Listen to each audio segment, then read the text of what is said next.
on va parler d'OS, et en l'occurrence de celui de la Xbox. Vous avez pu constater que d'une génération à l'autre, il n'y a pas eu de changement majeur, pour l'instant. C'est vrai que ça ressemble quand même pas mal à ce qu'on connaissait sur Xbox One. Il y a eu des petits raffinements, etc. Elle est en tout cas beaucoup plus fluide, et ça fait plaisir.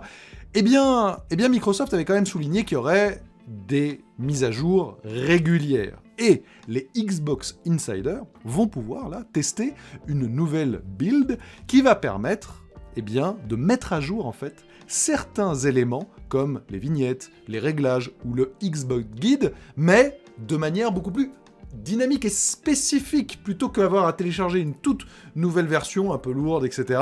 Bah ça, c'est plutôt une bonne nouvelle, regardez. Ce sont les membres Insider, je vous disais, qui vont pouvoir tester ça en avant-première.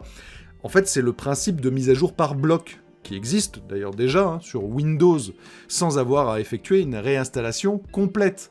Et donc, le but, c'est d'apporter des mises à jour plus légères, plus spécifiques, plus agiles, et donc plus rapidement quand une fonctionnalité est prête, sans avoir à attendre que tout le reste le soit aussi.